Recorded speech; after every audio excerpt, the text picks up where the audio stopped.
alguém diz assim, a terra tornou-se sem forma e vazia. Está errado, tá? Não é uma tradução correta traduzir, interpretar assim como a terra tornou-se sem forma e vazia. A terra era sem forma e vazia. No princípio criou Deus os céus e a terra, né? Só que essa terra inicial, ou seja, Deus ele criou ali a matéria, podemos dizer assim. E era sem forma. E vazia, não tinha vida, não tinha, né? O que Deus foi fazendo?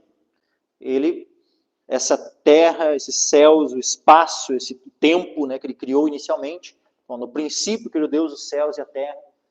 Né, que nós podemos já entender esse início de existência, né, dados por Deus, tanto do tempo, né, no princípio, do espaço, céus e a terra.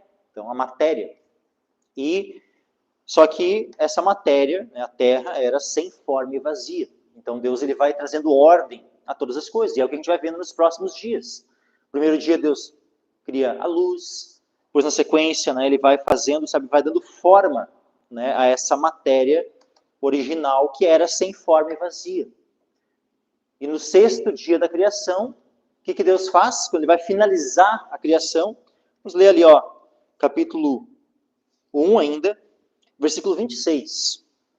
E disse Deus, façamos o homem à nossa imagem, conforme a nossa semelhança, e domine sobre os peixes do mar, e sobre as aves do céu, e sobre o gado, e sobre toda a terra, e sobre todo réptil que se move sobre a terra. E criou Deus o homem à sua imagem, a imagem de Deus o criou, homem e mulher os criou. E Deus os abençoou, e Deus lhes disse, frutificai e multiplicai-vos e enchei a terra, e sujeitai-a, e dominai sobre os peixes do mar, e sobre as aves dos céus, e sobre todo animal que se move sobre a terra. Então aqui Deus finaliza a criação, através da criação de quem? Do homem e da mulher. Ambos criados conforme a imagem e semelhança do Senhor.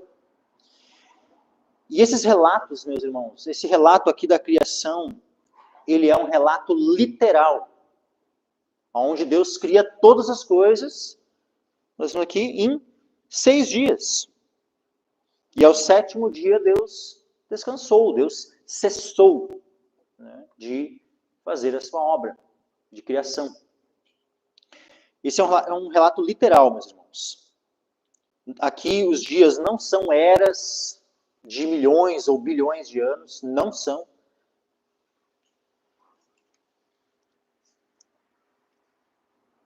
Quando diz ali no início, e a terra era sem forma e vazia, não é tornou-se sem forma e vazia, como se Deus tivesse criado todas as coisas, né, tipo uma terra tudo perfeitinha, e depois veio, né, alguma coisa que destruiu, que deixou sem forma, não, porque daí os caras querem botar, né, queda de Satanás ali no meio, ou querem botar assim um período, né, de milhões ou bilhões de anos entre o versículo 1, no princípio criou Deus os céus e a terra, e o versículo 2, né, quando diz ali, tornou-se, né, eles querem dizer, né, tornou-se, daí ficam dando a entender assim que esse período em que ficou sem forma e vazio foi um período de milhões ou bilhões de anos. Está tudo errado, meus irmãos. Por quê? Porque todas essas interpretações do tornou-se, de querer interpretar que cada dia tem milhões ou bilhões de anos, ou que entre o versículo 1 e o versículo 2 ou 3 ali, né, teriam milhões ou bilhões de anos, tudo isso são tentativas de se adequar, de se conformar com essa falsamente chamada ciência. Então nós vemos, por exemplo, uns 2 séculos atrás, mais ou menos, né, surge ali nesse contexto histórico Charles Darwin. Não que não houvessem, né, já teorias anteriores a ele, né, de evolução e de outras, né, outras teorias que são contrárias, né, à palavra de Deus, né, sobre a criação. O próprio Agostinho, né, aquele teólogo católico romano, era um que não entendia o relato aqui de Gênesis como literal. Então a gente vê ao longo da história, né, vários teólogos, vários homens interpretando, né, esse texto de Gênesis como não sendo literal. E todos aqueles que não interpretam o relato de Gênesis como literal, uma criação de Deus, descrita aqui, ponto a ponto, em 6 dias de 24 horas. Por que são dias de 24 horas? Porque cada dia ali tem e houve tarde e manhã. Primeiro dia, houve tarde e manhã. O segundo dia, houve tarde e manhã. Só tem tarde e manhã, meus irmãos, num dia de 24 horas. E todos esses que negam isso, meus irmãos, eles, querendo ou não, conscientes ou não conscientes disso, eles negam o Evangelho. Eles fazem com que o Evangelho perca o sentido, meus irmãos. Porque ao interpretar Gênesis 1, Gênesis 2, Gênesis 2 ele vai apenas descrever com mais detalhes a criação do homem e da mulher, que já foi descrita no capítulo 1 ali, que eu acabei de ler, do versículo 26 ao 28. Essa criação do homem e da mulher ali, no capítulo 2, não é uma nova criação. Não é um outro homem e uma outra mulher que foram criados. É o mesmo homem e a mesma mulher que está relatado ali a criação deles no versículo 27. Só que vai detalhar como se deu essa criação. Então, aqueles que interpretam que também Gênesis capítulo 2 é uma segunda criação, estão também errados. São fábulas, são conceitos, né, errados, são heresias. Tá? Por que eu digo que é uma negação do Evangelho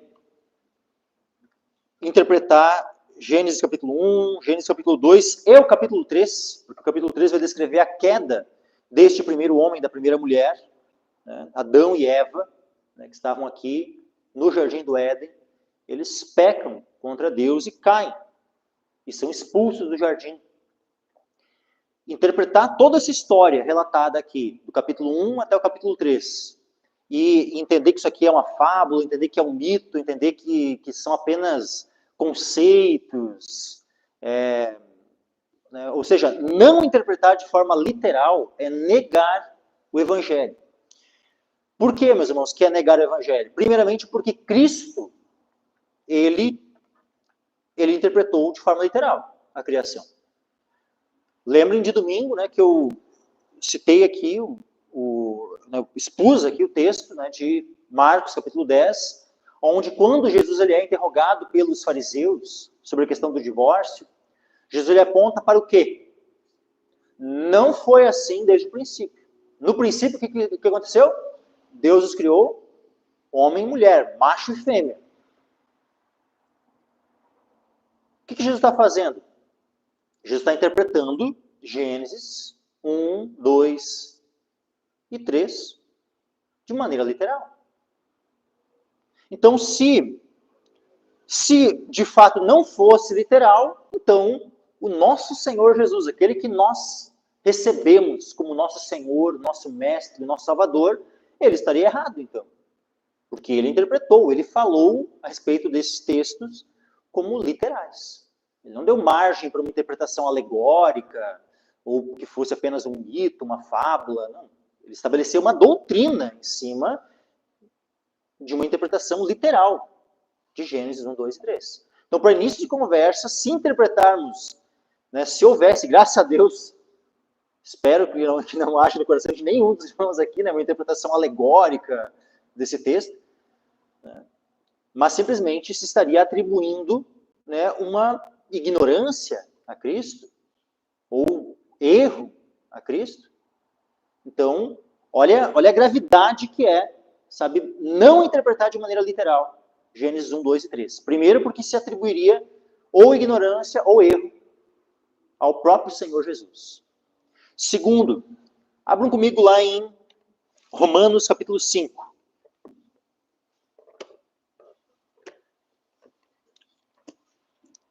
Romanos capítulo 5.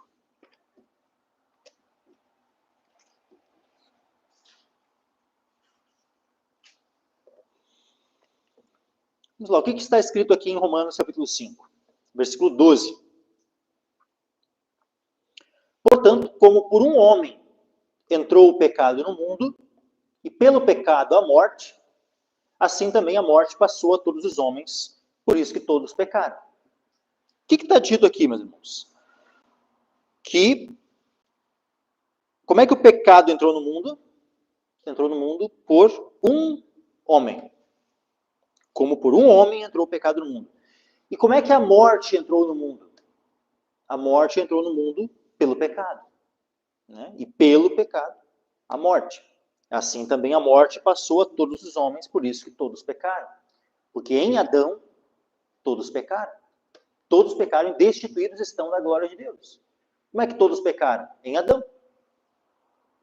É o pecado chamado, né, o pecado original.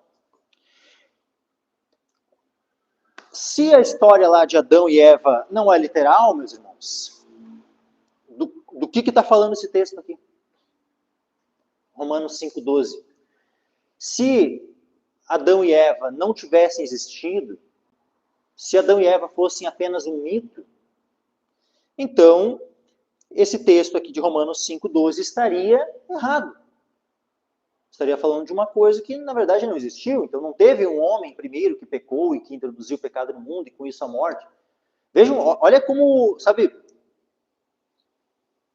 a Escritura, como um todo, ela é afetada e ela é colocada em xeque se Gênesis 1, 2 e 3 não forem interpretados literalmente. Por que eu estou ressaltando esses aspectos, meus irmãos? Porque hoje eu quero abordar todo um contexto histórico, né, que vai culminar em algumas seitas que nós temos hoje. Quais são as seitas que nós temos hoje? Né, que vai ser abordada hoje? São essas chamadas, né, igrejas, apesar de que não são igrejas, elas só são chamadas assim, apesar de não serem igrejas, são seitas, inclusivas. Então, as chamadas assim, igrejas inclusivas, aquelas igrejas que recebem, né, pessoas de tudo que é tipo de opção sexual, né, independente do pecado que a pessoa queira ali defender e tal, ela é recebida, ela é reconhecida como se fosse um cristão, como se fosse um irmão em Cristo, né? Independente se é gay, se é lésbica, se é transexual, se é um travesti, se é... O que essas siglas, né, desses defensores das agendas defendem, são recebidos, são aceitos, né? E o que levou, então, a culminar nisso, hoje? Né? A alguns pastores, né, apostatarem da fé e defenderem esse tipo de agenda.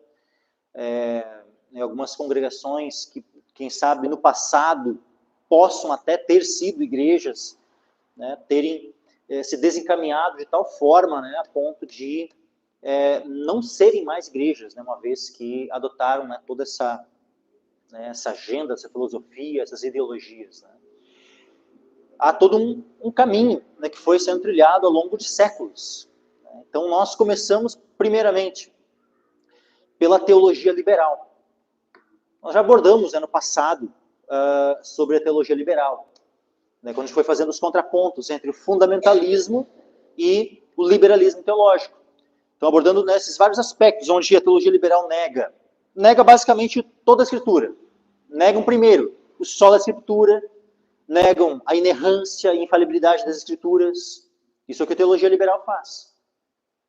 O que nós aqui fazemos? Nós afirmamos o solo da Escritura, nós afirmamos que a Escritura é inerrante, é infalível, não contém erros.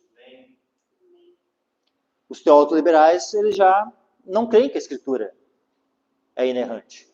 Para eles, a Bíblia, né, contém erros e para os teólogos liberais, ou a Bíblia nem é a palavra de Deus, ou no máximo ela conteria a palavra de Deus. Essa é a visão que um teólogo liberal tem a respeito da Bíblia. Ou seja, uma visão assim, né, não é as palavras puras, né, de Deus e tal, não. Para eles é um livro humano. Isso é o que a teologia liberal entende, né, sobre a Bíblia, que é um livro humano e que pode ser que tu encontre, né, algo de Deus ali. Essa é a visão deturpada, corrupta, que os teólogos liberais têm a respeito da Bíblia. E homens assim, né, proliferaram ao longo dos séculos, especialmente depois do advento do iluminismo. Iluminismo, né, foi um período ali da Renascença, né, anos ali de 1400, 1500, 1600, onde começou a se resgatar, né, os escritos dos filósofos gregos, né, onde começou a haver uma volta, né, naquele final da época medieval, né, e começou a se voltar assim, né, para aqueles escritos, né, lá daqueles filósofos, assim, e com isso, né, o homem começou a ser colocado no centro, né, e aí então também nós podemos entender juntamente com isso, né, com o iluminismo, há uma mudança do foco, né, de Deus para o homem, né, então, ou seja, o antropocentrismo, né, começa então o homem ser o centro, a razão, né, o racionalismo, né, a razão humana ser aquilo que define aquilo que é a verdade, né, daquilo que não é a verdade. Então, só que daí no final, se a razão do homem é, em última análise, né, a autoridade final e absoluta para definir o que é verdade, nós temos um subjetivismo. Então, no final de contas, tu não tem uma verdade absoluta. Se a razão humana é o que vai definir o que é verdade. Por quê? Porque cada cabeça é uma sentença. Então, cada um vai ter a sua própria verdade. Então, vejam que no cerne, né, na essência do liberalismo teológico, está justamente todos esses conceitos humanistas, antropocentristas, racionalistas, né, onde é a razão humana que define o que é verdade, onde, né, o homem por si mesmo, né, vai encontrar a verdade, e se existir um Deus, ele também por si mesmo vai, né, encontrar esse Deus e tal. Ou seja, é o homem, é pelo homem. Só que, biblicamente, está completamente errado.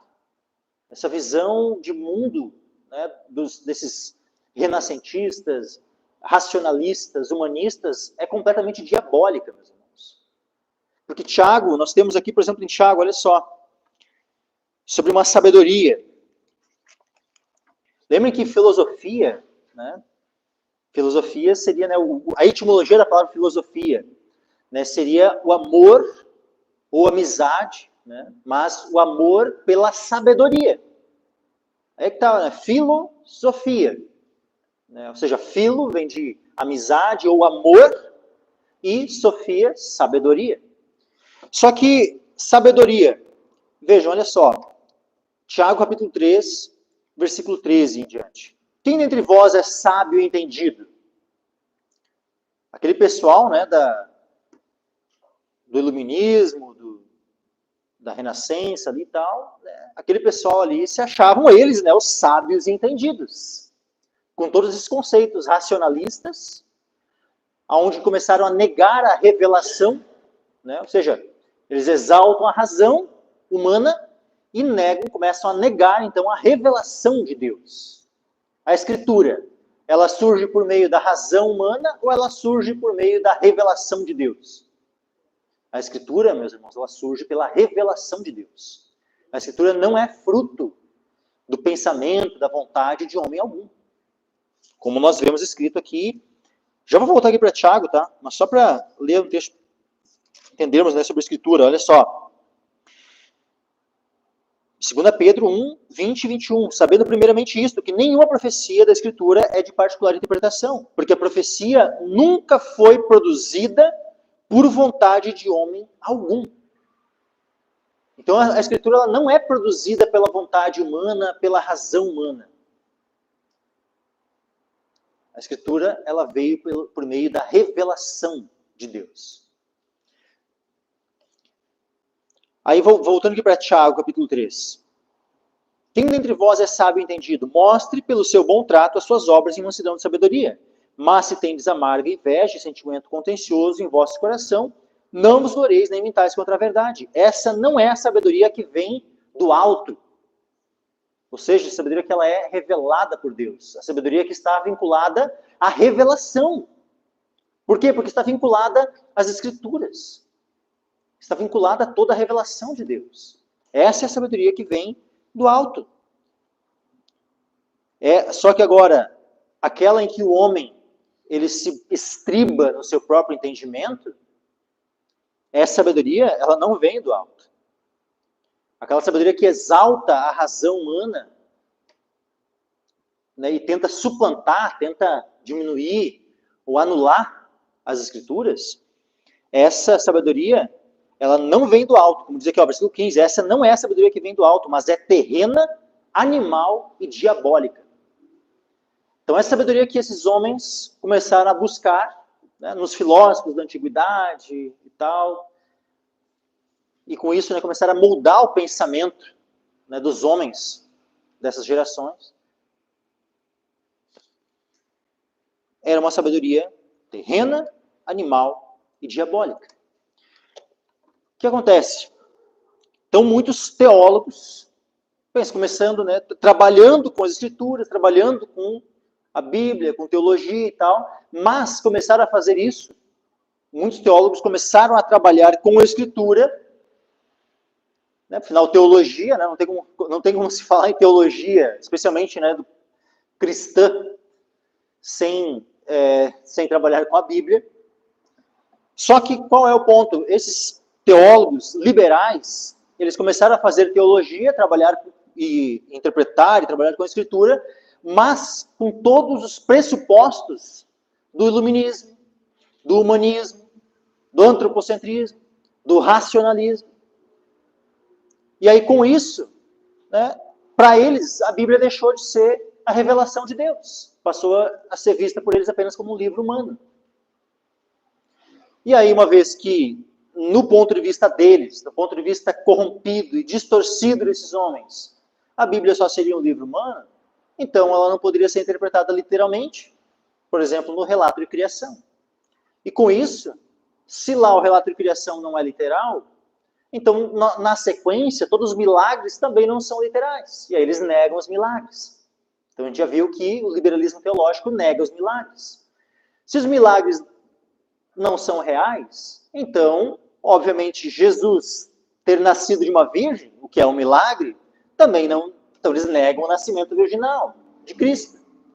A teologia liberal também, em consequência, vai negar a ressurreição, porque a ressurreição é um milagre.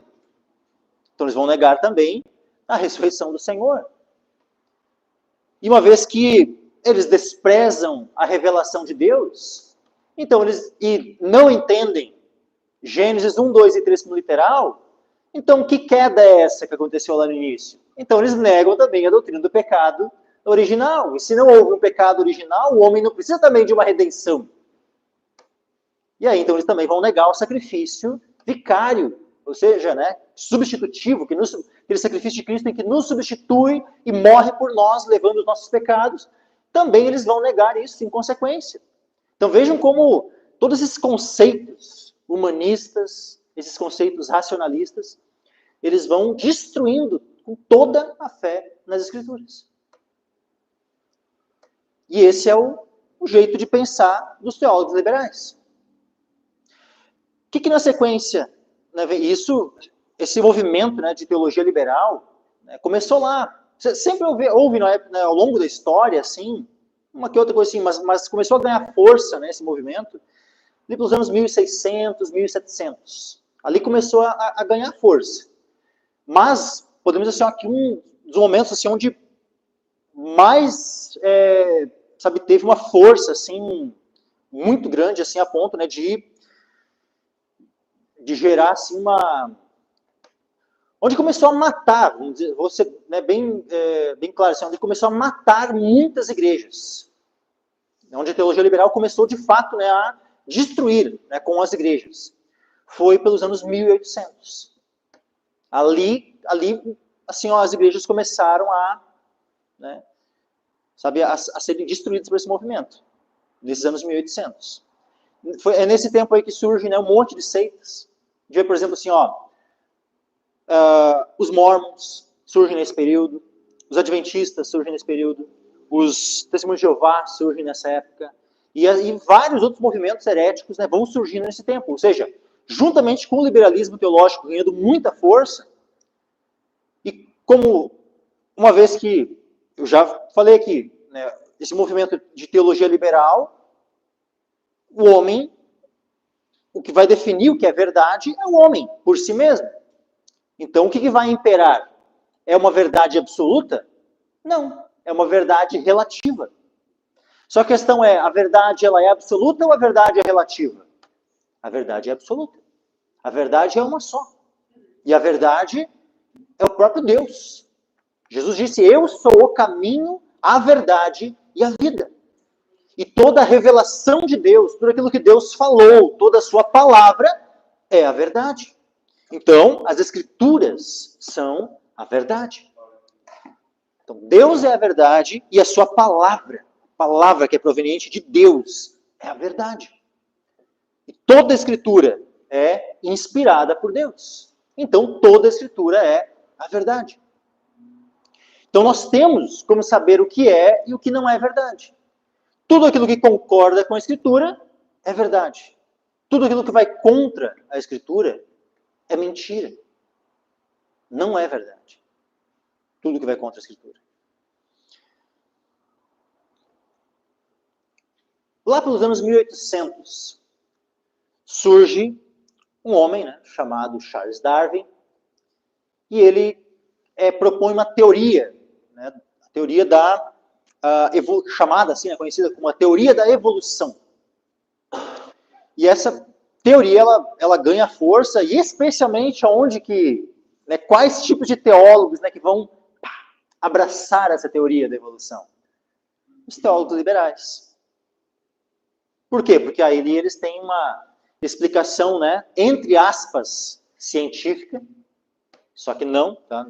Ela não é de científica, não tem nada, porque a falsa ciência não pode de fato ser chamada ciência, né? Então não é de fato verdadeiramente científica. A ciência de verdade ela vai lidar com a realidade, né? A ciência de verdade, né, é o conhecimento, é o estudo das coisas como são, de fato. Aí se pode chamar de ciência. E a ciência de verdade jamais vai contra a criação de Deus. Jamais vai contra a revelação de Deus. A ciência de verdade sempre está alinhada com a Escritura. Nunca contradiz a Escritura. Agora, a falsamente chamada ciência, essa sim, essa é, né, levada adiante por homens que na mente deles eles têm uma coisa, eles são inimigos de Deus e eles querem tentar, com mil e umas teorias, né, tentar provar coisas diferentes do que aquilo que Deus revelou em sua palavra. E que, infelizmente, né, às vezes por décadas, até por séculos, né, às vezes permanece alguns conceitos falsos, né, dessa falsa ciência, às vezes, né, muitos homens acreditando naquilo. Pois vai, às vezes chega lá um tempo, e aquilo cai por terra. E aquilo que antes era considerado científico, não é mais científico. E é interessante, né, que toda vez que acontece, né, de alguma coisa que os homens, né, do mundo, assim, infelizmente, né, isso às vezes acaba entrando, se infiltrando, né, em muitas igrejas, né, e né, conceitos, as pessoas, né, começam a acreditar em oposição ao que está escrito. Posteriormente, mais adiante, né, vai se entender que não era assim, estava errado. Ou seja, no final de contas, a verdade não ia contra a Escritura, a verdade confirma. A verdade sobre os fatos, né, confirma aquilo que já estava revelado sobre a Escritura. Esse é o ponto. E nós não dependemos de ciência, de coisa para provar nada do que está na Escritura. Nós recebemos toda a Escritura pela fé. E nós cremos que tudo que está escrito na Bíblia é a verdade, sem precisarmos de prova alguma. Nós não dependemos que algum cientista vá lá, faça uma descoberta, faça um experimento, para que a gente venha, então, então é verdade, então né, o que está na Bíblia é verdade. Não, a gente não precisa de nada disso. Nós cremos na Escritura, como revelação de Deus. E para nós, isso é um ponto final, absoluto. Deus disse ponto. Então, é assim. Nós não precisamos de nenhum cientista confirmando a verdade da Escritura. Mas, toda ciência verdadeira, ela não vai estar em oposição à Escritura. Toda ciência verdadeira, ela vai estar em harmonia, em acordo, de acordo com a palavra de Deus.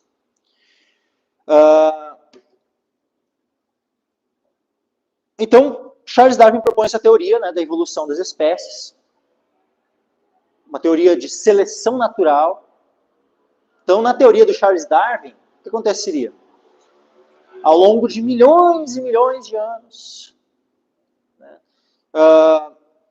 começa, né, uma forma de vida lá bem primordial, que depois vai, né, ao longo de milhões e milhões de anos, vai evoluindo, e vai evoluindo para várias ramificações diferentes, e vai passando o tempo até que, por fim, né, nos tempos atuais, teriam, né, essas milhares, né, de espécies diferentes e tal, mas que no início, né, se fosse voltar no tempo, seria tudo, né, lá uma amebazinha, né, uma bactériazinha e tal, seria o ser vivo inicial. Essa é basicamente a teoria da evolução, né, que a partir lá de um início espontâneo, a partir do nada, né, tipo assim, espontaneamente, né, sem haver um criador, né, e tal, né, a teoria da evolução arroga, né, que então teria surgido a vida, assim, espontaneamente, e ao longo, né, de milhões e milhões de anos, né, teriam, né, evoluído e se desenvolvido, e aí, por fim, né, se diferenciado em várias espécies diferentes, né, até os dias atuais. Essa é a teoria da evolução. Só que, o que acontece? Nessa teoria, o que vai acontecendo, né? Sempre vai acontecendo o quê? A morte. Então, na teoria da evolução, a morte ela é essencial para que exista, né, uma teoria de evolução. Né? Porque os seres vão morrendo, né? Especialmente, né, os não adaptados, né, dentro dessa teoria, os não adaptados vão morrendo e só os adaptados é que sobrevivem. E por isso que vai, né, dentro dessa teoria da evolução vai surgindo as diferenciações. Né? O adaptado sobrevive e o que não é adaptado morre. Só que, peraí, então a morte dentro da teoria da evolução ela é necessária, só que nós vemos na Escritura que Deus criou todos os animais, cada um conforme a sua espécie. Deus criou cada um já diferenciado. E que não havia morte. E que a morte, como diz aqui, ó, Romanos 5, versículo 12, portanto, como por um homem entrou o pecado no mundo e pelo pecado a morte. Então, o que nós temos revelado na Escritura? Como é que a morte entrou no mundo? Foi por um processo de milhões e milhões de anos de evolução? Ou foi por causa do pecado do primeiro homem? A morte entrou no mundo por causa do pecado do primeiro homem. E aí, então, o cristão ele só tem duas alternativas. Ou ele crê que o relato de Gênesis, capítulo 1, 2 e 3 é literal, e Deus criou a Terra em 7 dias, não foi um processo de milhões e milhões de anos, foi em 7 dias literais, onde ele criou um homem e uma mulher literais, chamados Adão e Eva, e esse primeiro homem e a primeira mulher pecaram, e com o pecado do primeiro homem, a morte entrou no mundo. Essa é uma alternativa. E a outra alternativa para o cristão é acreditar na ciência e desacreditar de tudo isso. Ou seja, não acreditar que Deus criou, né, e tentar conformar ainda, né, e achar que é só um relato, ali, que é um mito, uma fábula, né, e que não é literal ali os dias, que é milhões e milhões de anos, porque tem que, né, se encaixar com a ciência. E que já havia morte antes, ou seja, a morte não teria entrado no mundo por causa do pecado do primeiro homem, né, e tal, e que no final de contas aquele relato de queda é só, né, um mito para descrever, né, algo ali, mas que na verdade não é, né, literalmente assim, que o pecado teria entrado ali, o que, né, a morte só teria partido. Ou seja, né, finalmente se chega, né, ao ponto de que não se crê em tudo o que está escrito ali de Gênesis capítulo 1, 2 e 3. Na sequência, o que esse entre aspas, né, cristão teria que fazer? Para ser coerente, né, ele teria que então reconhecer que também aqui em Romanos 5 está errado, e que as palavras de Jesus, quando ele diz, né, que no princípio não foi assim, né, porque Deus criou macho e fêmea e tal, que isso também, né, então essas palavras de Cristo, né, estariam erradas. Jesus estava interpretando né, de maneira equivocada, ou ignorante, ou, né, o início. Então, o que esse suposto cristão está fazendo? Ele está negando a fé. E aí esse suposto cristão, ele pode ser chamado por nós de nosso irmão em Cristo? Não. Então, no momento que alguém que se diz cristão aceita todos esses pressupostos do evolucionismo ou do liberalismo teológico, ele deixou de ser cristão. Ele apostatou da fé. Tá? Então, nós não podemos reconhecer como nosso irmão em Cristo alguém que não crê que Gênesis 1, 2 e 3 é literal. Porque necessariamente, essa pessoa que não crê que Gênesis 1, 2 e 3 é literal, ele está negando a fé, ele está negando o Evangelho. E se ele nega o Evangelho, ele não é nosso irmão em Cristo. Ponto. O liberalismo faz isso. O liberalismo teológico abraçou, então, o evolucionismo e acabou influenciando. Né? Pega a virada do século XIX para o século XX, nós temos ali várias igrejas protestantes que começaram a defender, né, o evolucionismo teísta.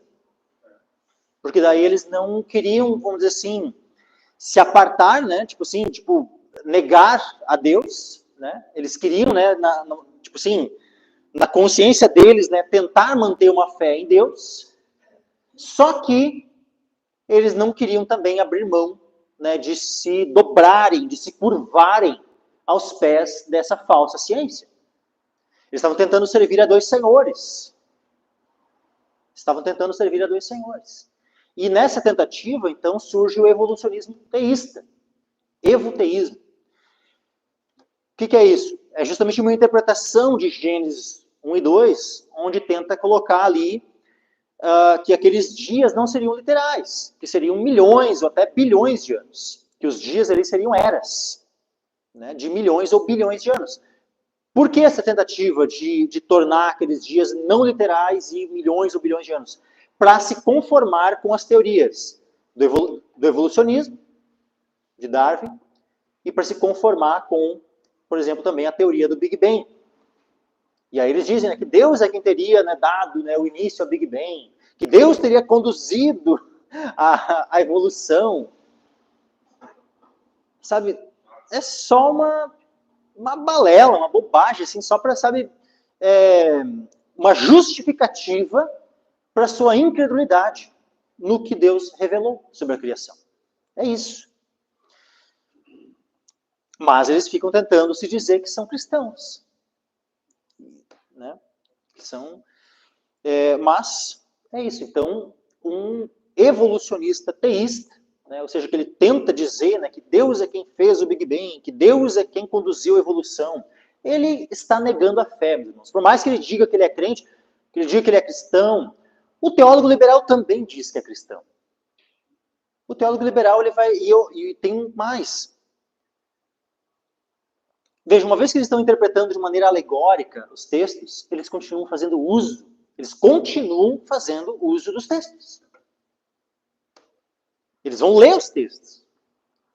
E aí a aparência, né, é que, olha só, eles estão lendo a Bíblia, eles estão pregando a Bíblia, estão ensinando a Bíblia, então parece, né, que são cristãos. Só que adianta ler a Escritura e torcer o seu significado? O que acontece com quem torce o significado das Escrituras, meus irmãos? Vamos ler aqui 2 Pedro, capítulo 3. 2 Pedro, capítulo 3, e versículos 15 em diante. Olha só, e tende por salvação a longanimidade de nosso Senhor, como também o nosso amado irmão Paulo vos escreveu, segundo a sabedoria que lhe foi dada. Falando disto, como em todas as suas epístolas, entre as quais há pontos difíceis de entender, que os indoutos e inconstantes torcem, e igualmente as outras escrituras para a sua própria perdição. Então vejam, os indoutos e inconstantes torciam as Escrituras que Paulo tinha sido movido pelo Espírito Santo a escrever, conforme a sabedoria que Deus lhe deu. Então, só que não só torciam as Escrituras do apóstolo Paulo, né, aquilo que Deus havia, né, usado Paulo para escrever, como também as outras Escrituras.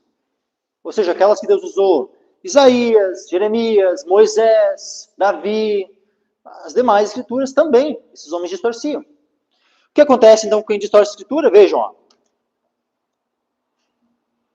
que os indoutos, inconstantes, torcem, e igualmente as outras Escrituras, para a sua própria perdição. Então, o que acontece com quem torce as Escrituras? Se perde. É uma pessoa perdida. Ou seja, não é salva aqueles que torcem as Escrituras. E interpretar Gênesis 1, 2 e 3 como alegórico, como não sendo literal, é torcer as Escrituras. E aqueles que fazem isso, fazem para a sua própria perdição. Vós, portanto, amados, sabendo isso de antemão, guardai-vos de que pelo engano dos homens abomináveis sejais juntamente arrebatados e descaiais da vossa firmeza. Então, não sejam levados para essa gente que interpreta de maneira torcida, enganosa, as Escrituras. Ah, mas estão lendo a Escritura, estão pregando a Escritura. Mas o que estão pregando? Estão pregando no sentido verdadeiro do que está escrito? Ou estão mudando, torcendo o sentido das Escrituras? Se estão torcendo o sentido das Escrituras, não importa quantos versículos venham ler. Se eles estão mudando o sentido, estão fazendo o papel de Satanás, que desde o princípio lançou mão das palavras de Deus para torcê-las. Não foi assim a queda, meus irmãos. Como é que se deu a queda? Não foi Satanás pegando as próprias palavras de Deus e distorcendo elas, mudando o sentido delas. Então olha, como é que foi que Satanás tentou Jesus lá no deserto? Ele não citou também versículos da Escritura para Jesus, mudando o sentido deles, tirando eles do contexto. Então não é só porque alguém usou a Bíblia e citou a Bíblia, leu um versículo bíblico, que aquilo que aquela pessoa está falando é algo de Deus. Pode ser uma mensagem satânica, se o conteúdo da Escritura estiver sendo torcido, o sentido da Bíblia estiver sendo torcido. Aquela mensagem não é de Deus, pelo contrário, vai ser uma mensagem de Satanás. E essa mensagem, essas interpretações de tentar conciliar a criação de Deus revelada em Gênesis 1, 2 e 3, né, que aliás, ali é 1, 2 e 3 é o relato da criação e queda. Né?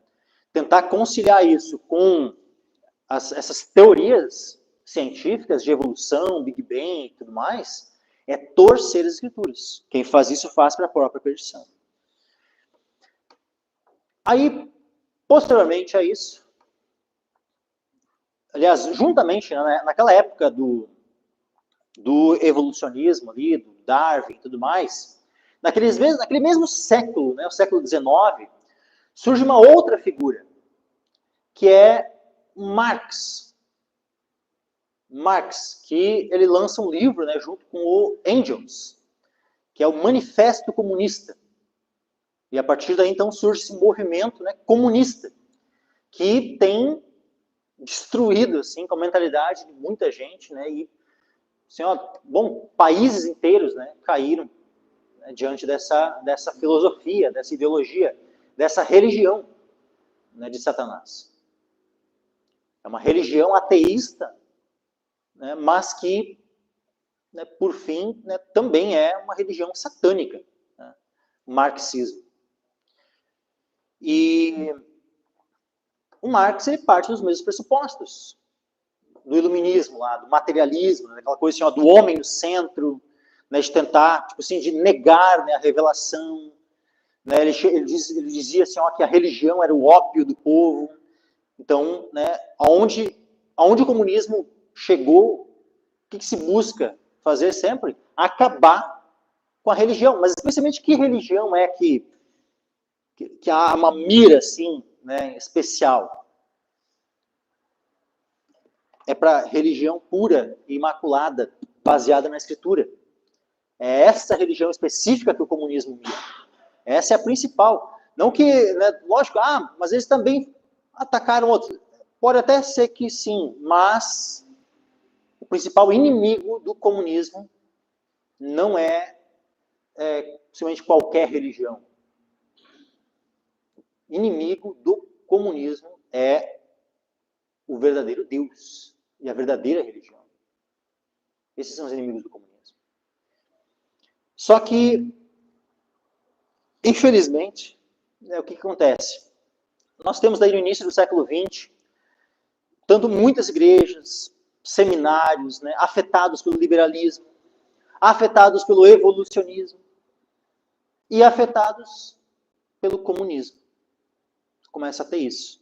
Aí tu tem assim, de um lado, né, na igreja católica, surge, né, ali por meados do século XX, ali, especialmente na década de 50, década de 60, não que não houvesse antes, já tinha, né, mas ele é onde ganha bastante força, tá, esse movimento, no meio da igreja católica, que é a chamada teologia da libertação.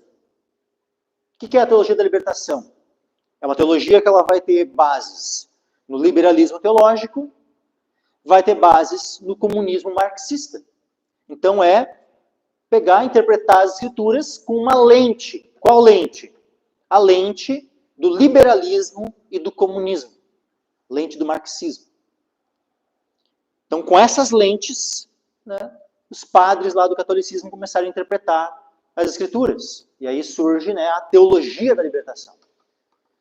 Aqui no Brasil, um dos principais, acho que é Leonardo Boff, se não me engano.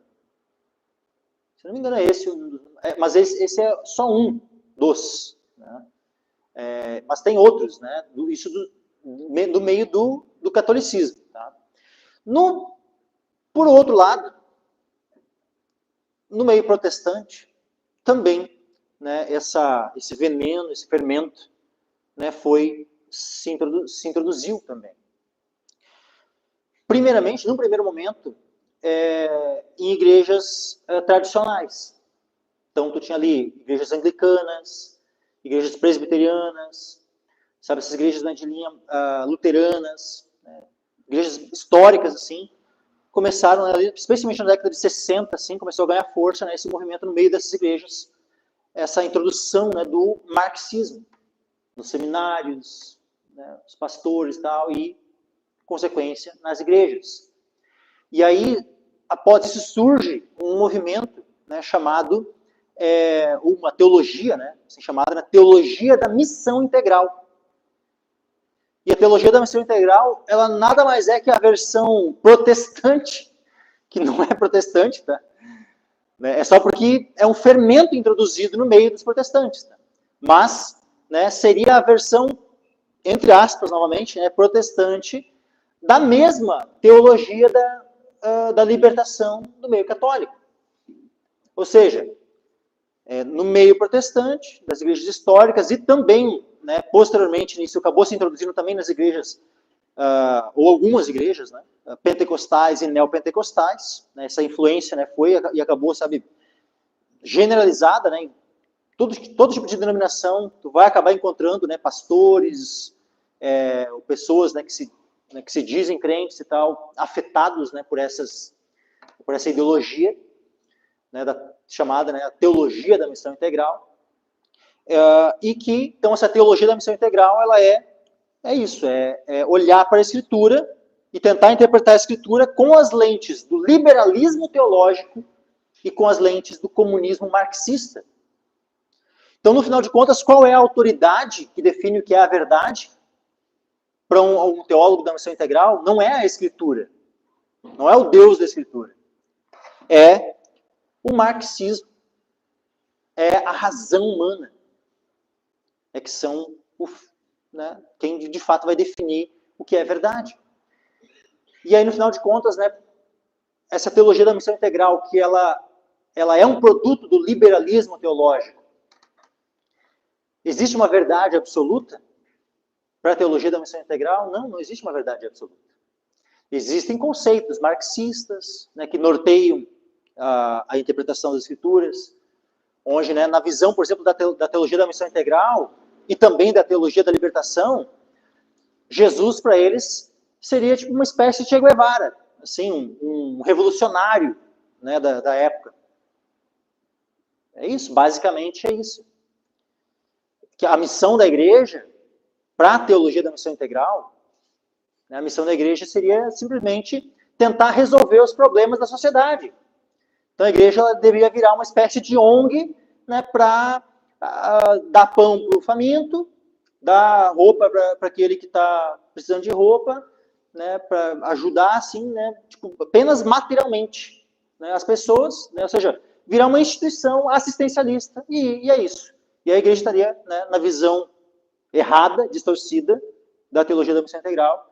Né? Se a igreja fizesse isso, ela estaria cumprindo a sua missão. Né?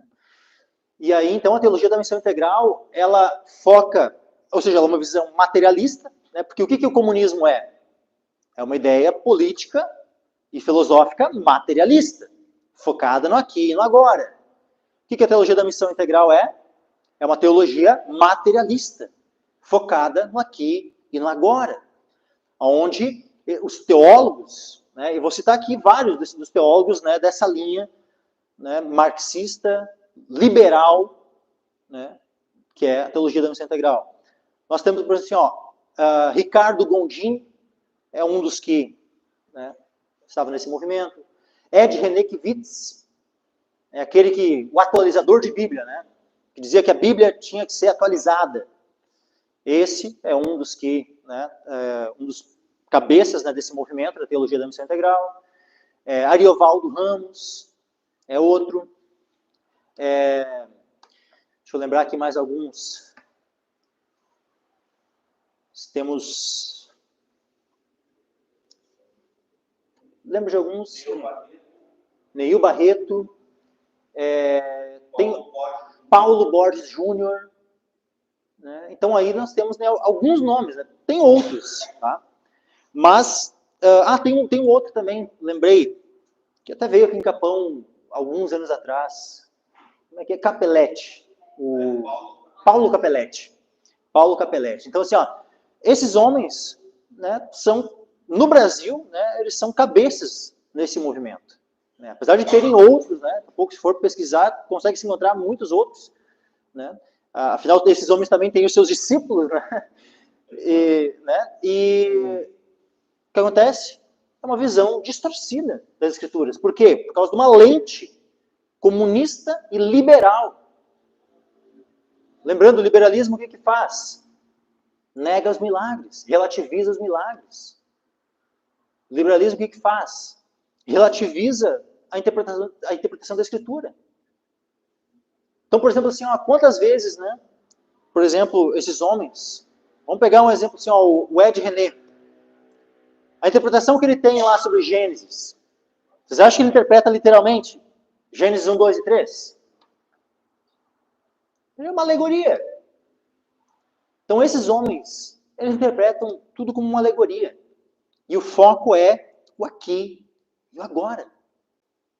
Então o objetivo da igreja não é pregar o evangelho, né, para que aqueles que estão perdidos, essa humanidade perdida, venha a ter a oportunidade, né, de entrar pela porta do reino de Deus e receber a vida eterna. Não, o foco não é a vida eterna para a teologia da missão integral. O foco é essa vida aqui. Só que o que nós temos lá em 1 Coríntios, capítulo 15? Que se a nossa esperança em Cristo, ela consiste, né, apenas nessa vida, nós somos os mais miseráveis de todos os homens. Então imagina, então se a missão da igreja, ela se relaciona somente às coisas desta vida, que obra miserável, então, né? Podemos fazer a mesma... Que obra miserável seria essa? E eu estou dizendo com isso que a igreja ela não tem nada para fazer relacionado às coisas dessa vida. Não estou dizendo isso. Não estou dizendo que a gente tem que desprezar as questões, né, de ajudar os pobres e tudo mais. Não, isso também é um dever da igreja, mas não é o dever primário da igreja. Não é a principal obra da igreja. A principal obra da igreja é a evangelização, é pregar o evangelho. Jesus diz, ide por todo mundo, pregai o evangelho a toda criatura. Essa é a missão principal da igreja. Por quê? Porque aquele que crer e for batizado será salvo. E aquele que não crer será condenado. Então, qual é o foco, meus irmãos? O foco é o aqui e o agora, ou o foco é a eternidade? O foco é a eternidade. Só que para a teologia da missão integral, o foco é o aqui e o agora. Então vejam que é tudo invertido, é tudo distorcido. Tudo por quê? Porque se parte de uma autoridade anterior.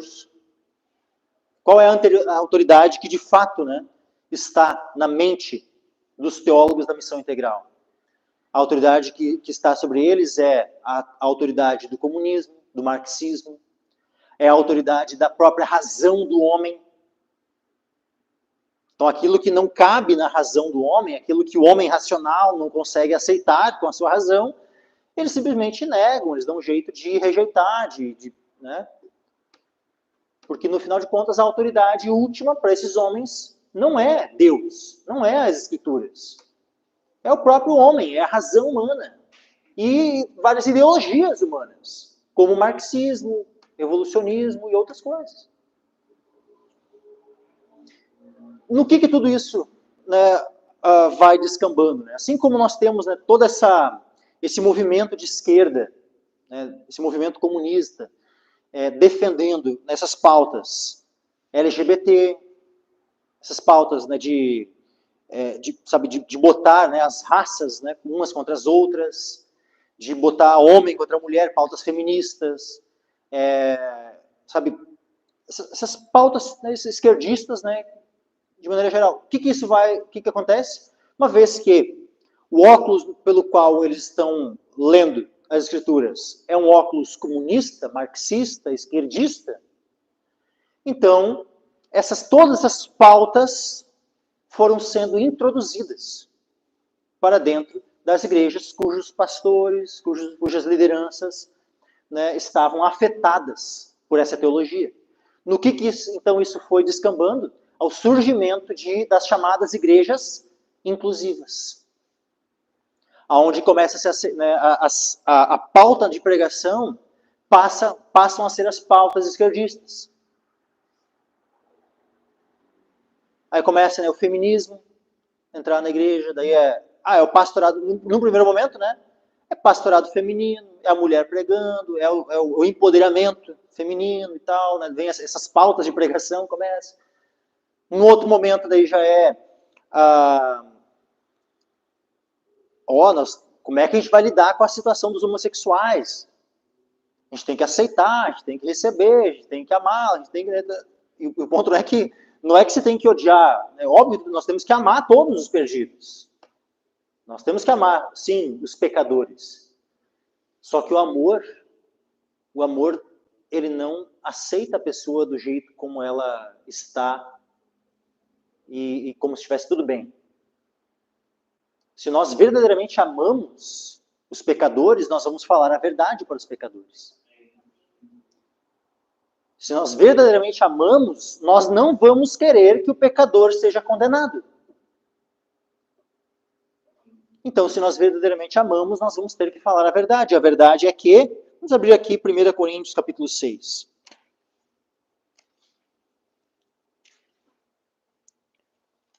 Coríntios capítulo 6, versículo 9 em diante. Diz assim, não sabeis que os injustos não hão de herdar o reino de Deus? Não erreis, nem os fornicadores, nem os idólatras, nem os adúlteros, nem os efeminados, nem os sodomitas, nem os ladrões, nem os avarentos, nem os bêbados, nem os maldizentes, nem os roubadores herdarão o reino de Deus. O que é dito aqui, então? Que todos esses pecadores, aqui, esses tipos de pecadores, é dito que eles vão entrar no reino de Deus porque, né, o reino de Deus inclui todo mundo. É isso que está escrito aqui? Não, está escrito que não herdarão o reino de Deus. Não herdarão. Ponto.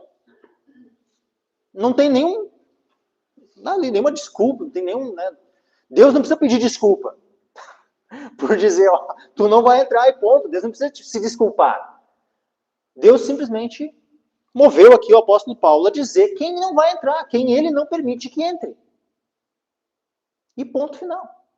E não cabe a nós mudar ou querer aliviar, né, amenizar aquilo que Deus falou de maneira tão clara e inequívoca. Os injustos não hão de herdar o reino de Deus. E nós não devemos errar, assim como esses falsos mestres, esses falsos doutores e essas falsas igrejas têm errado. Nós não devemos errar. Não erreis, nem os fornicadores, nem os idólatras, nem os adúlteros, nem os efeminados. O que são os efeminados? Os efeminados são os homossexuais. São aqueles que são homens, mas agem como se fossem mulheres. Nem os sodomitas. Sodomitas são aqueles que são homens, mas têm relação com outros homens como se fossem mulheres. Esses são os sodomitas. Nem os ladrões, nem os avarentos, nem os bêbados, nem os maldizentes. E é engraçado, né? Nem os roubadores herdarão o reino de Deus.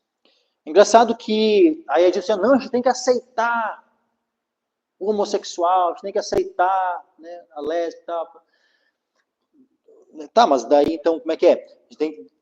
Por que não se diz assim, a gente tem que aceitar o idólatra, a gente tem que aceitar o fornicador, a gente tem que aceitar o adúltero, a gente tem que aceitar o ladrão, o avarento, o bêbado, o maldizente, a gente tem que aceitar o roubador. Mas como é que a gente vai lidar, né, para receber, para aceitar, né, os roubadores e tal? Tipo, é engraçado que eu não vejo, sabe, esses mesmos pastores dessa teologia falsa, da missão integral, dessas, né, chamadas assim, né, igrejas, mas não são igrejas, né, inclusivas. Essa mesma pauta, sabe, né, eles falam que a gente tem que aceitar, né, mas eu não vejo eles falando assim, ó, sabe, lutando, né, para que a gente aceite os homicidas, para que a gente aceite, né, e tal, toda essa lista, né, de pecados assim, não, é só o afeminado e o sodomita que a gente tem que aceitar. O restante, né? E é engraçado que nós somos acusados, nós fundamentalistas, nós, né, que cremos em toda a Escritura, somos acusados de que a gente só denuncia um único pecado, que é o homossexualismo. Como se aqui, ó, no púlpito aqui, todo domingo, toda quinta-feira, né, quando está eu, quando está, né, o pastor Aloysio aqui, a gente está pregando, o único pecado que a gente sabe denunciar é o homossexualismo. A gente nunca fala de nenhum outro tipo de pecado. Eu fico pensando assim, tipo, que igreja é essa, né, que eles entraram, onde a única pauta, né, que se fala contra é contra o homossexualismo? Eu queria saber, sabe? Porque eu nunca vi. Por mais assim, eu nunca pisei meus pés, sabe? Eu não conheço nenhuma igreja assim que a pauta de pregação, né, a única coisa que um pastor sabe denunciar, o único pecado é o pecado do homossexualismo. Eu não conheço. Não conheço. Mas, como esses homens, né, gostam de mentir, né, descaradamente, né, estava vendo assim hoje, né, um trechinho de um vídeo do Ed René, né, Ed René Kivitz, assim. Aí ele falando assim, né, porque, afinal de contas, ele falou que tinha que atualizar a Bíblia. E aí, essa fala dele levou ele a ser expulso da ordem dos pastores batistas, porque ele é pastor de uma igreja batista. Só que essa igreja batista da qual ele é pastor, uma vez que o Ed René é um herege, essa igreja batista, igreja batista ela só tem um nome, tá? Porque é só ela deveria ser assim, ó, poderia mudar o nome, botar assim, ó, Seita do Ed René. Estaria show de bola o nome, porque ela estaria adequada, né, o nome ao que é a realidade daquele povo lá. Eles deixaram de ser igreja, uma vez que eles continuam aceitando um herege desses como seu pastor. Então, aquela igreja que foi conivente com a heresia do seu líder, eles também não podem mais ser considerados tipo, irmãos em Cristo, uma igreja do Senhor. E aí naquela fala dele, assim, né, ele dizia assim, ó, que antes, né, quando ele era questionado, né, sobre se, que tinha, né, porque ele falou aquela questão de atualizar a Bíblia e tal, né, ele ainda tentava se defender, né, não é bem assim e tal, né, aí ele falou assim, mas hoje eu digo assim, é isso mesmo, tem que atualizar a Bíblia mesmo, ou seja, depois que, enquanto ele ainda tinha, né, tentava preservar algumas coisas, no sentido assim, né, o status, isso que eu digo que ele estava tentando preservar, né, né, ele é um pastor da ordem dos pastores batistas. Depois que ele perdeu, né, toda vamos dizer assim, a fama que ele tinha, né, o status que ele tinha, depois que ele perdeu aquilo que ele tentava manter antes, ele não precisa mais usar máscara. Sabe, aquela hipocrisia, né, que ele tinha, assim, de tentar, né, se passar como um pastor ortodoxo, né, e tal, né, e ficava ali introduzindo fermentinho, né, a conta-gotas ali, outras vezes já um pouquinho mais, né, mas, né, sempre com uma máscara, né, um linguajar assim, né, tentando, né, parecer ortodoxo e tal, né, só para os incautos, né. Ele não precisou mais daí. Aí, então, agora, abertamente, né, ele defende tudo que é pauta. Né, aquilo que, na verdade, ele sempre defendeu. Só que antes de modo um pouco mais encoberto, um pouco mais sutil, mais ardiloso, assim. E assim é todos esses homens teólogos dessa linha. Eles começam, né, introduzindo o fermento, introduzindo as heresias, né, de maneira bem aos poucos. Mas, finalmente, chega um tempo onde eles expõem aquilo que eles verdadeiramente são. E triste é, né, que muitos pastores e muitas igrejas acabam seguindo esses homens. Que nós tenhamos cuidado, meus irmãos. Porque a Escritura é muito clara em relação a essas questões. Todos esses pecados, nós precisamos denunciar a todos eles. Todos os pecados excluem alguém do reino de Deus.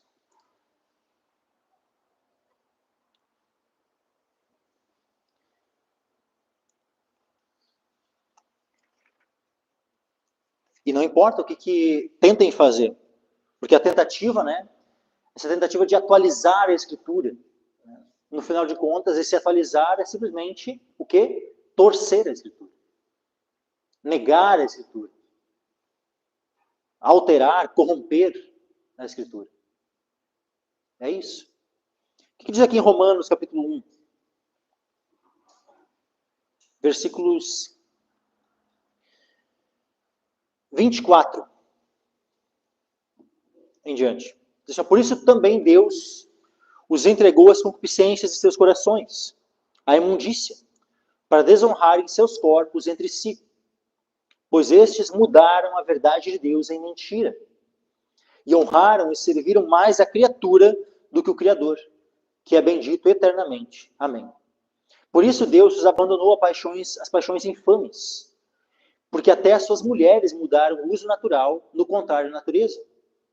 E semelhantemente também os homens, deixando o uso natural da mulher, se inflamaram em sua sensualidade, uns para com os outros, homens com homens, cometendo torpeza, recebendo em si mesmos a recompensa que convinha ao seu erro.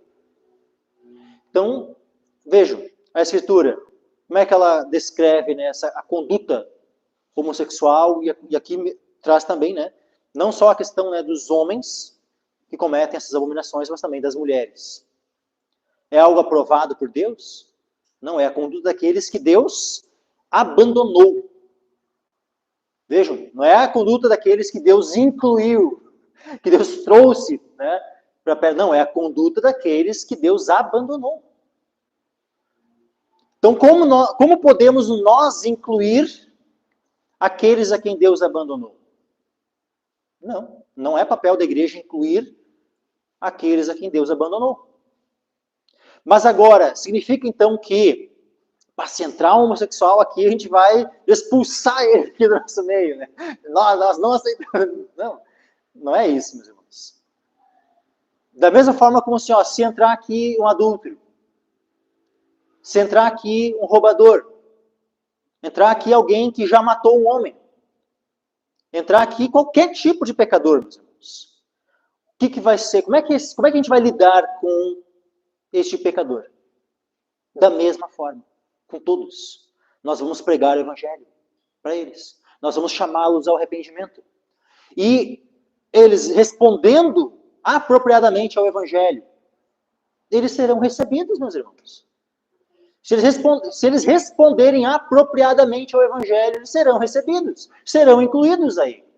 Como é que é a resposta apropriada ao evangelho?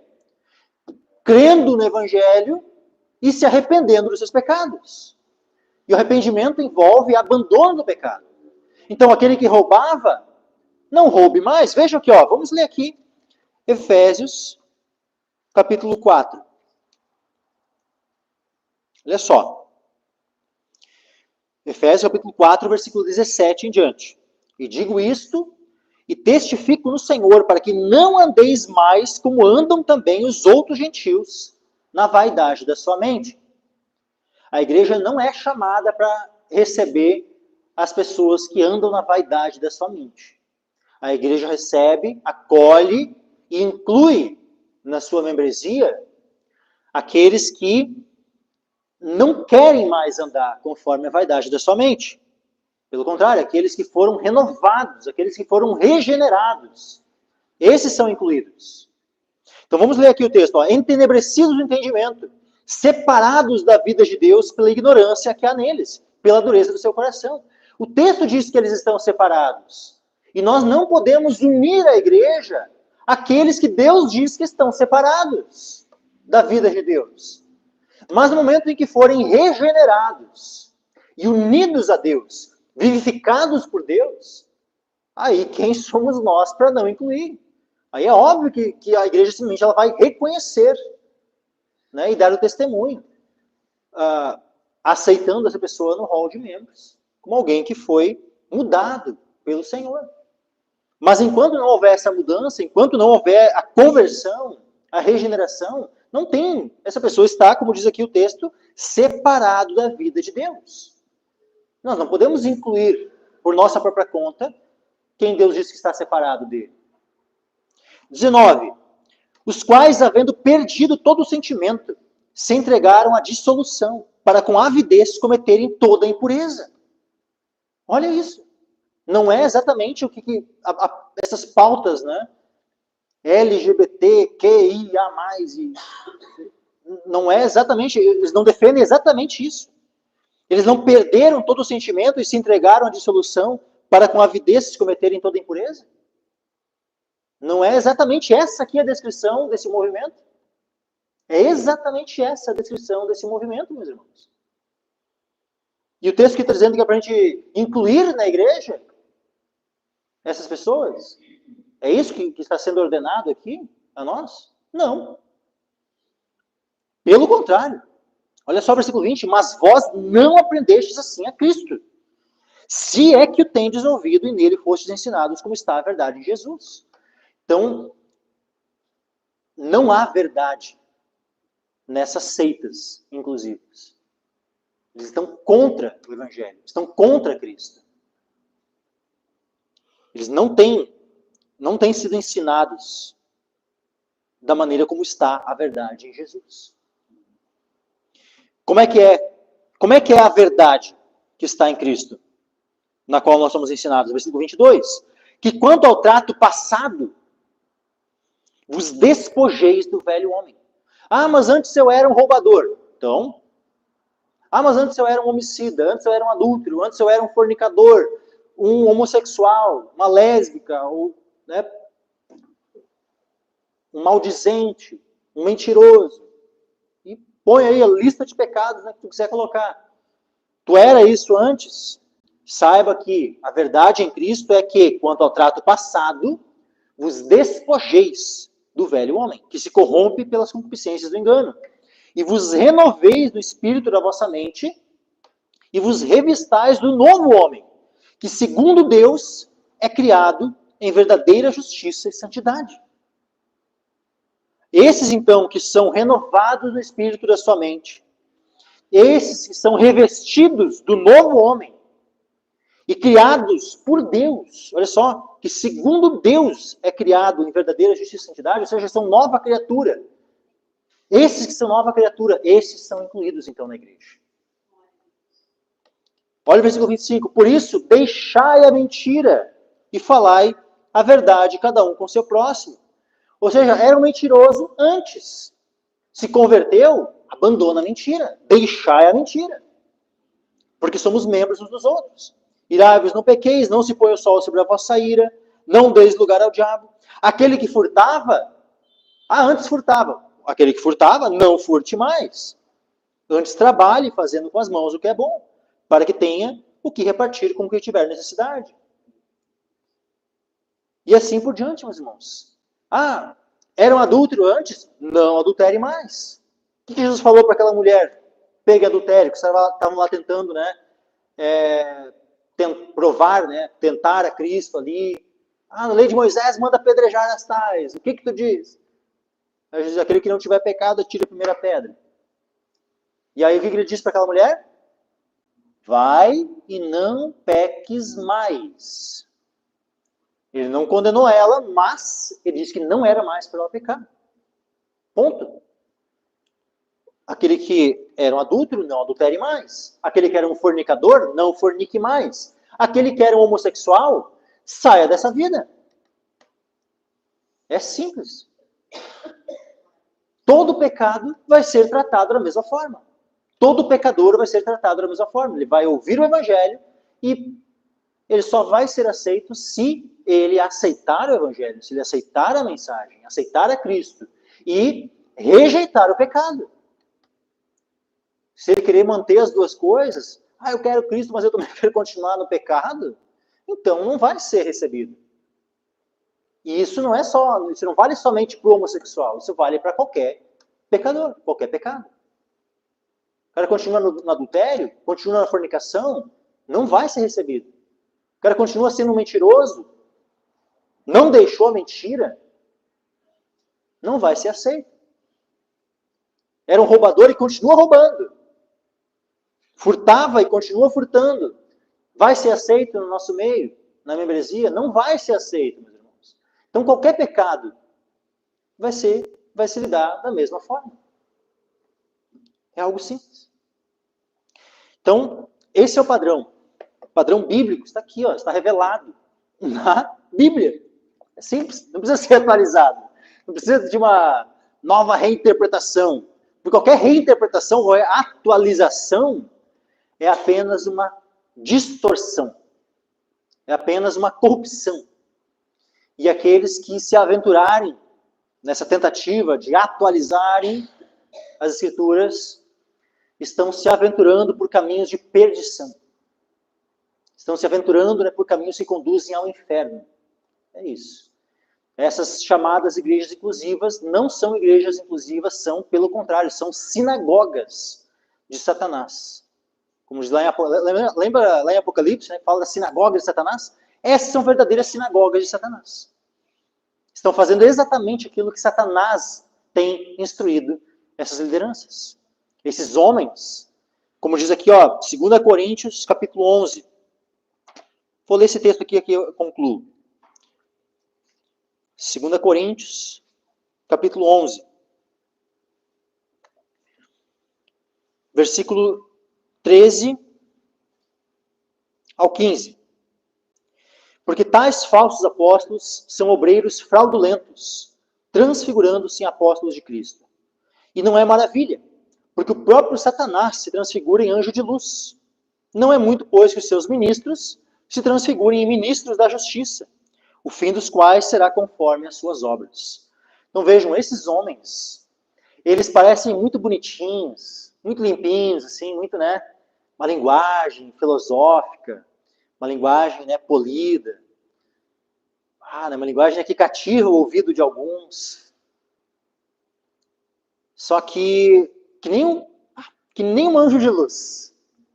Chega ali todo, né? Olha lá, o cara cita Aristóteles, cita Sócrates, Platão, né? Um erudito. E só que são filhos aqui, ó, daquele que se transfigura em anjo de luz. Que se transfigura em anjo de luz. Mas, né, como diz aqui, ó, não é muito, pois, que os seus ministros se transfigurem em ministros da justiça. Ou seja, eles parecem, né, eles ficam ali com aquele dizer, né, como se estivessem defendendo aquilo que é justo. Eles falam, né, com uma ousadia, né, como se nós fôssemos os errados, como se nós fôssemos os pecadores que precisam se arrepender, né, porque como se a nossa mensagem não fosse a mensagem de amor do Deus de amor. Porque afinal, Deus não é amor? Deus é amor. E o Deus que é amor disse que não herdarão o reino de Deus. Os efeminados, os sodomitas e toda a lista. O Deus que é amor disse que não herdarão. O Deus que é amor disse tudo aquilo que eu li, toda essa escritura aqui e muito mais. O Deus que é amor disse tudo isso. Então nós que somos filhos do Deus que é amor, nós vamos seguir as pisadas, nós vamos seguir as palavras do nosso Pai. Nós vamos falar a verdade do nosso Deus. Nós não vamos mudar a verdade, não vamos maquiar, não vamos diluir, não vamos amenizar. E não importa o quanto ódio vem ter de nós. Né? Porque eles podem ter ódio dos fundamentalistas.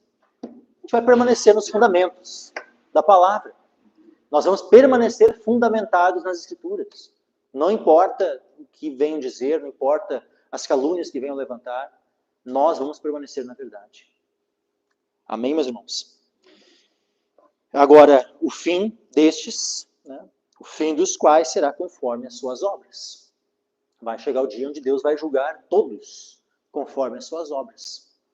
E ai destes que têm defendido essas pautas malignas. Vai chegar o dia da prestação de contas. E ai desses homens. Bem, meus irmãos,